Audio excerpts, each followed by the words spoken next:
Welcome to the Snapshot edition of the Daily Video Update. This is being prepared Monday, April 18th, where we'll briefly look at the action on the market today and then see how things look for Tuesday, April 19th. And it was a pretty sleepy day. Not a lot happened. We were a little bit up, a little bit down, kind of churning around at different price levels. And by the time everything was said and done, we were pretty much unchanged. We were down 0.02% or virtually unchanged on the day. So right at the open, it was pretty flat. The futures had been negative, but right when we opened, it was a little bit positive. So we saw a little bit higher right at the open, but that didn't last very long. We saw some selling come into the market that took prices negative. Then they didn't quite get down to S1. But when they got near that level, some buying came back in, took prices back positive. We kind of floundered around a little bit positive. But as we got closer to the end of the day, there was some selling. But then right at the last 10 minutes, there was some buying that came in, which pushed up the S&P a little bit higher. So we ended up being down only 0.02% on the day. Volume was below average, and we did fall off of last Thursday's volume as well. That's been an issue lately. We're seeing a real decline in volume these days. The fixation right now is that the technicals are pretty much negative across the board. People are very concerned about inflation as well as interest rates. Interest rates went up on Monday, so that didn't necessarily push stocks lower, but it kept them from going higher. And then all the geopolitical concerns that I'll briefly mention here. So the technicals are negative right now. We are still short-term oversold. And a lot of our short-term indicators are giving us extreme negative readings right now.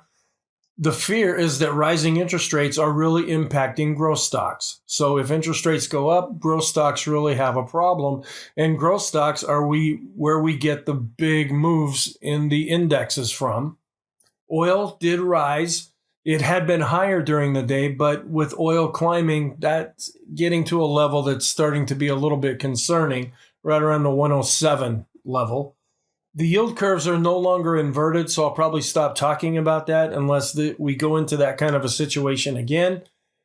And the dollar index is still above 100. The dollar has been doing well, and that can be somewhat of a cause for stocks having a problem going higher, because the market tends to like a weaker dollar. The only report that came out on Monday was the NAHB Housing Market Index. That's not a big market mover, but it decreased as expected, so it didn't catch the market off guard. We're in a trendless environment still, and because we had the down day and we had the down days last week, the bias is still negative as well as the momentum. So here's a look at our bar chart where we're still below the pivot, and we really didn't have an awful lot of movement. You could say, yeah, we broke down a little bit below the recent lows that we've had over the last few days, but we're still above some other potential support areas and still far away from S1. If you look down at the bottom, you can see where volume really trailed off, was below average, and decreased from Friday's level. Here's our trend with the ADX declining to down. Right now, the red line is on top and advancing, so we default to the negative. But overall, we are in a trendless environment. Our rune really hasn't changed. We're seeing a decrease in buying power and also a decrease in selling pressure. And then we're well below all of the moving averages that I plot. We still have to get back up to the 200-day exponential moving average. That would be the first, and then the 50, but we're well below that right now. And our rainbow is starting to look a lot more weaker right now because we're down towards the bottom end of the rainbow. We are looking negative on a longer term basis because we continue to be below the 200-day simple moving average. And then here's a chart of the dollar just to show how it's really been advancing, especially against the euro. Those are the two main currencies. If the dollar goes up, typically the euro will go down. They're almost mirror images of each other. And here's oil, where we got up to 107.61. It's been higher than that, of course, but when it starts going back up, that can really spook the markets a bit. Then this just shows the direct correlation, inverse correlation between interest rates going up, which is the red dotted line, and the tech sector going down. And you can see down here, the closer we get to -1, the closer the absolute inverse relationship is. And we're still seeing that very strong right now. And then this is another thing I've been keeping an eye on, where this is staples at the bottom. They spiked up on Monday, but we don't really know. Is this a spike? Because you could say that other times only to have it spike even more. A lot of times that has coincided with a bottom in the market, but we don't really know that at the time. Just keep this on the back burner, something to think about, something part of the bigger picture, and we really will only be able to know about this in hindsight. So what's our outlook for Tuesday? Our technicals are negative, but short-term oversold. The markets are still in an intermediate term range, but now that's a trendless range. There's still the battle that goes back and forth every day between growth and value.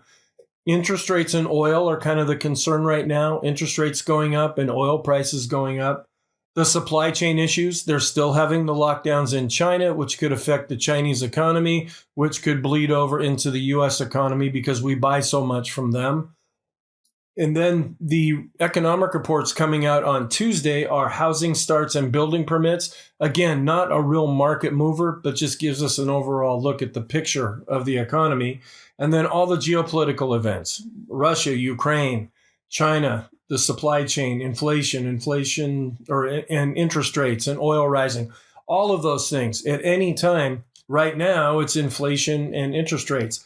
Any one of these other things could come to the forefront and have an impact on prices.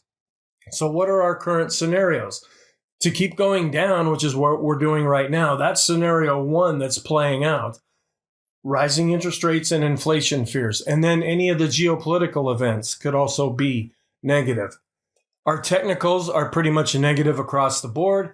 Okay, what's the scenario for things to go up? We do have that positive backdrop after yield curves have reinverted. We also have that other backdrop where when staples top out, sometimes that signals a bottom in the market, but we don't really know that until it actually happens. We are short-term oversold, so that could produce a bit of a bounce.